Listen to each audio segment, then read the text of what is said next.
That was good. That is in the snack bag eventually. Okay, are there any of those forms still out there? All right, now that we've done the really exciting part, let's try saying something about what this course is about, and why you bothered to try to get yourself lotteried in. Many, any other forms?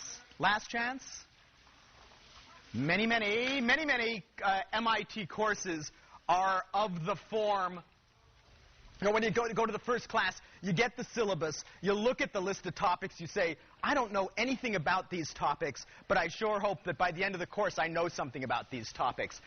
An intro psych class is different from that, because if you take a look at the list of topics in the course, which you can find, by the way, on the back page of the syllabus, but you don't need to go looking for it right now, you will discover, memory, learning, cognition, emotion,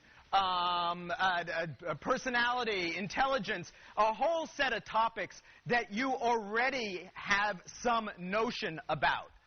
They're terms that you use in everyday speech that you can converse about perfectly happily.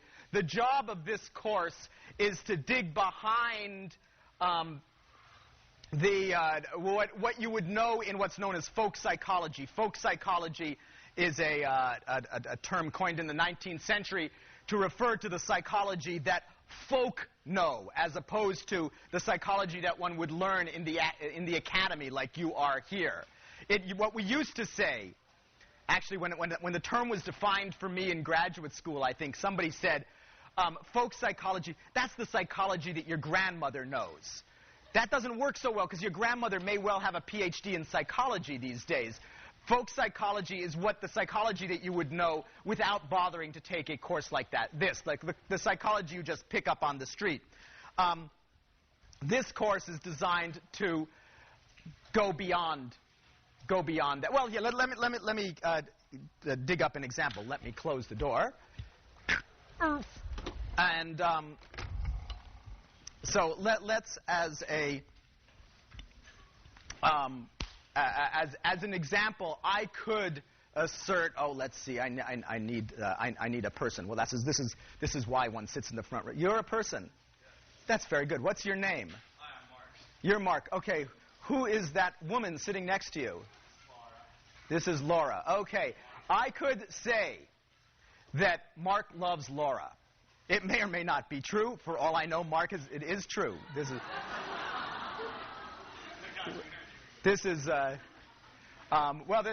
going to be a more interesting example than sometimes. But all right, if I assert that that Mark loves Laura without much knowledge of either Mark or Laura here, that is not a sentence that's hard for you to understand. But what is it that we're actually talking about? So all right, what's love?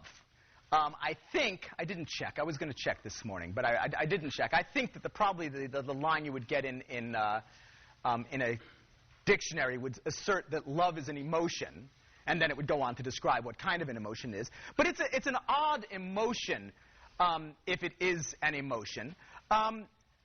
If you think about other emotions that are pretty straightforward, let's say sadness or happiness, to give two straightforward examples, you know what sadness and happiness feel like. They have a distinctive feeling to them.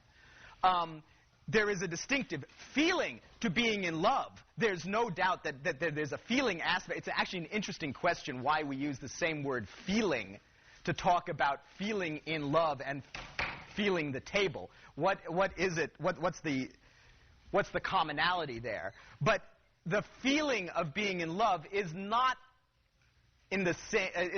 simple in the same way that the feeling of sadness or the feeling of happiness is. For instance, you can be sad or happy in love, right? That you can be in love, and the experience of that could be either sad or happy. The experience of being sad cannot be either sad or sad is sad. It's in some sense an atomic sensation in a way that love does not appear to be. You can wake up in the morning feeling sad, disembodied sort of sadness, or disembodied sort of happiness. You can't really, it's hard to imagine what it would be to wake up and say, I feel love. It's not clear that that makes, there's sort of a quasi-religious sense that you could get to it. You know, I feel love for the whole universe or something like that. That's lovely, but you see the distinction. So maybe it's not an emotion in the simple sense that sadness or happiness is. Maybe it's a way of thinking about your current state. You know, I feel happy and my heart is pounding and I'm sitting next to, oh God, I've forgotten her name already, Lara. No, you. L-A-R-A, Lara. And Mark. They both have two letters in common. That's the basis for this relationship. Anyway, where was I? You're not going to wake up feeling a disembodied sense of love. Maybe you're thinking, maybe what it is a thought about the state that you are currently in. So maybe it's a cognition rather than an emotion. But if it's a cognition, it's a different kind of cognition from what you might think of as a sort of an atomic cognition, because it has this aspect of feeling to it that other cognitions don't. Like, what's the capital of Equatorial Guinea?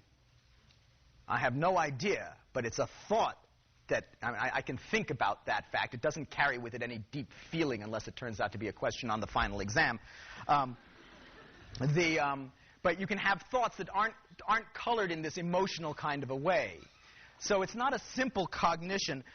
It might be more useful to call it a motivation than to call it an emotion. Motivations are like emotions in the sense of having this affect is the sort of jargony term for feeling, this affective component to it. But the sorts of things that get talked about as motivations are things like thirst. So it being warm, I'm thirsty. That's a faintly unpleasant state, and a motivation is something that motivates me to do something to change my state. And hunger, another good example. So what kind of motivation would love be? Love might be a motivation that it's directed to an object of some sort, and it's I knew I shouldn't have caught that cold from that third grader in my house. That's better.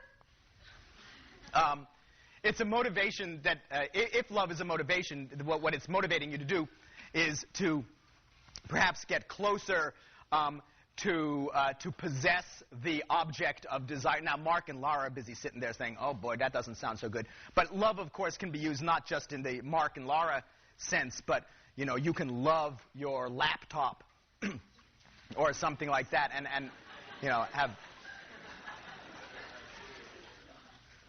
We won't go there, Mark. It's okay. But that does lead you.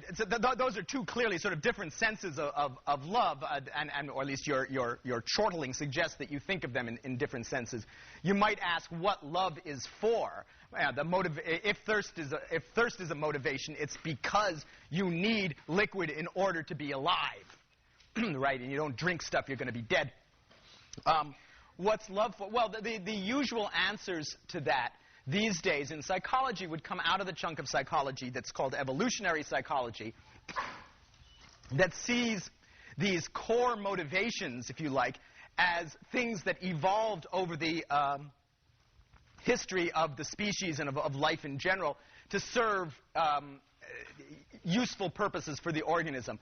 In this case, love is presumably in service of that great evolutionary good, which is to get your genes into the next generation. That the goal, that your goal, if you're a thoroughgoing evolutionary psychologist, your goal in life basically is to get genes into the next generation, to perpetuate your genes, and the sex and reproduction thing is a good way to do that. It's not the only way to do that, it's important to note. How many of you are only children? Well, no, actually, let's go the other way. How many of you have siblings?